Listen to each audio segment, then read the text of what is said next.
आप सभी को मेरा नमस्कार। मेरा नाम ईशा साहू है। मैं कक्षा 9वीं की छात्रा हूँ। मेरा आज का विषय है कर्मफल सिद्धांत क्या है एवं हम मनुष्य को कैसे प्रभावित करते हैं। मैं इस विषय में पक्ष में हूँ। नमस्ते, मेरा नाम अनिरुद्ध सेना है। मैं कक्षा 9वीं का छात्र हूँ। मेरा आज का विषय है कि कर्मफल सिद्धांत क्या है एवं हम मनुष्यों को कैसे प्रभावित करता है। मैं इस विषय के विपक्ष में हूँ। आदरणीय निर्णायक जनों, आप सभी को मैं विपक्ष में बताना चाहती हूँ कि जैसे कि हम सभी जानते हैं कि कर्म सर्वोपरि है। हमारे दूसरे पूर्व के जन्म में जो भी शुभ या अशुभ कर्म हुआ है, इन सभी का कर्मों का फल हम आज भोग रहे हैं। यही कर्म फल सिद्धांत है। मैं इनकी बात से सहमत हूँ कि कर्मफल सिद्धांत जो है वो हमारे पूर्व जन्मों के कर्मों का फल है, परंतु कर्मफल सिद्धांत यहीं पर समाप्त नहीं होता। हमें इसे समझने के लिए विस्तार से चर्चा करना होगा, परंतु इतने कम समय में हम इसे कैसे व्यक्त कर सकते हैं।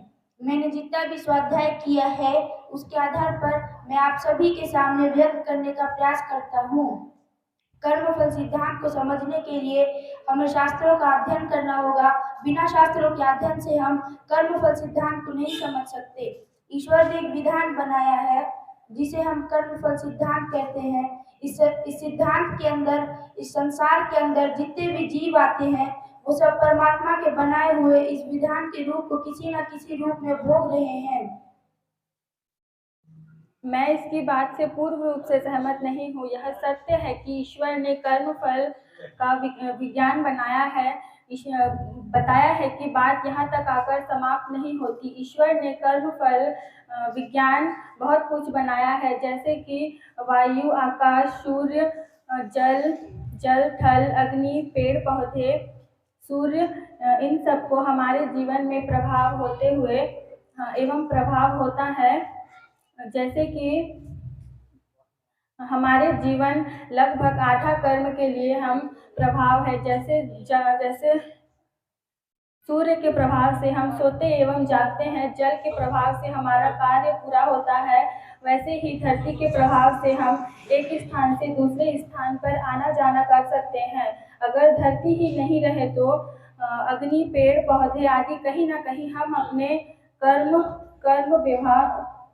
से हम कर रहे होंगे, परंतु इन सब के होते हुए भी हम मनुष्य हमारे हमारे पूर्व रूप से हम स्वतंत्र नहीं है। जी हाँ, ये 100% सत्य है कि परमात्मा हमारे द्वारा किए जा रहे अर्थात मेरे द्वारा किए हुए कर्मों में कोई भी हस्तक्षेप नहीं करते, परंतु मेरे द्वारा किए जा रहे अर्थात मेरे द्वारा किए हुए कर्मों का फल मुझे अवश्य देते हैं। मेरा आज का जन्म मनुष्य के रूप में हुआ है, अर्थात मेरे पास जो भी क्षमता एवं योग्यता है वो सब मेरे पूर्व जन्मों के पुण्य का फल है, एवं मेरे पास जो भी अक्षमता है वो सब मेरे पूर्व जन्मों के पापों का फल है। हम मनुष्य इस कर्म फल सिद्धांत के अंतर्गत आते हैं। हम मनुष्य चाहे जितना भी प्रयास कर ले इस कर्म के फल को नहीं रोक सकते, इसलिए हमें सदैव ही पुण्य करना चाहिए, यही मेरा मत है। जैसे कि मेरे प्रतिद्वंदी ने कहा कि शास्त्रिक अध्ययन करना चाहे, पूर्ण कर्म करना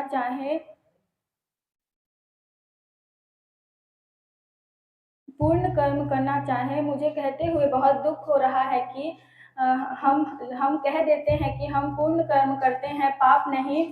लेकिन मैं आपसे पूछती हूँ कि इनमें से कितने लोग पूर्ण कर्म करते हैं? क्या जीव हत्या पूर्ण कर्म में आता है या फिर मंदिरा सेवन पूर्ण कर्म में आता है? इनमें से एक भी नहीं। फिर भी हम सब कुछ जानते हुए भी अनजान बनकर इन पाप कर्म को करते रहते हैं। क्या आपने कभी सोचा है कि हम मनुष्य केवल उदय की प्राप्ति के लिए इन मासूम जीव जंतु की हत्या कर कर अपना भोजन बना लेते हैं? क्या इन मासूम जीव जंतु को दर्द नहीं होता? जितना दर्द हमें होता है उतना ही इनको भी होता है। यही सब पाप कर्म में आता है। निर्णायक गणों, मेरी अनुभव की बात करूं तो यह कह देना पर्याप्त नहीं है कि हमें पुण्य करना चाहिए या पाप। मैं पूछना चाहता हूँ इस विषय के पक्षधर से कि आप जो कर्म कर रही हैं वो पुण्य कर्म है या पाप कर्म। आपको इस कर्म में धर्म एवं अधर्म का पाप कैसे पता चलेगा? आपके लिए जो पुण्य कर्म है या हो सकता है वो कर्म मेरे लिए पाप कर्म हो। मेरे लिए जो पाप कर्म हो सकता है वो दूसरे के लिए पुण्य कर्म हो। ऐसे में तो कोई समाधान ही नहीं निकल पाएगा कि जो कर्म है वो पुण्य कर्म है या पाप कर्म।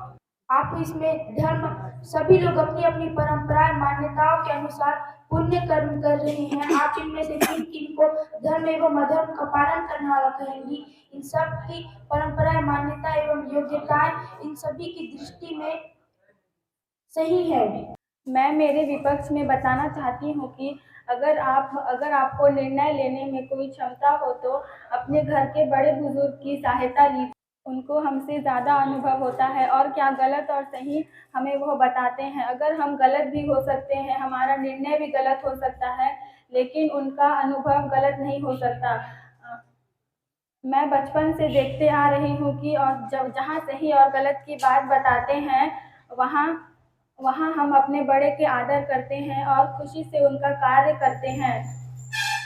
पक्ष ने बहुत अच्छी भूमिका बनाई, परंतु मेरे प्रश्न का उत्तर नहीं दिया। वह इधर उधर की बात करके विषय से भटक रही थी। उन्होंने कहा कि बुजुर्ग अपने अनुभव से बताएंगे कि क्या पुण्य कर्म और क्या पाप कर्म।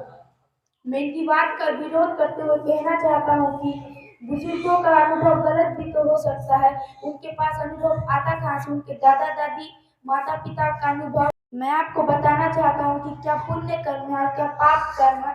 हमें समय पुण्य कर्म और पाप कर्म को समझने के लिए हमें शास्त्रों का अध्ययन करना होगा। मैंने ये बात पहले भी कह चुकी थी। हमें शास्त्रों के अध्ययन से ही पता चलेगा कि क्या पुण्य कर्म है या पाप कर्म। हमें शास्त्रों का अध्ययन करना होगा, गुरु के चरणों में जाके समझना होगा कि क्या पाप कर्म है या पुण्य कर्म। मैं अंत में ये कहना चाहूँगा कि हमें गुरु के चरणों में जाके समझना होगा और यही कर्म फल सिद्धांत है। धन्यवाद।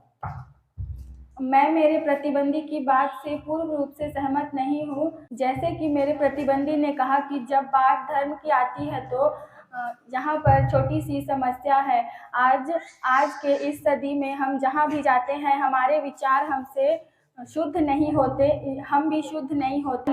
इस मिलावट योग्य में ना चावल शुद्ध होते हैं, ना ही वस्तु शुद्ध होते हैं, ना ही वायु शुद्ध है हमारे। इसलिए इस मिलावट में हमारे शास्त्रिक भी शुद्ध नहीं है। पूर्ण रूप से मैं अपनी वाणी को इसी समाप्त देती हूँ। धन्यवाद।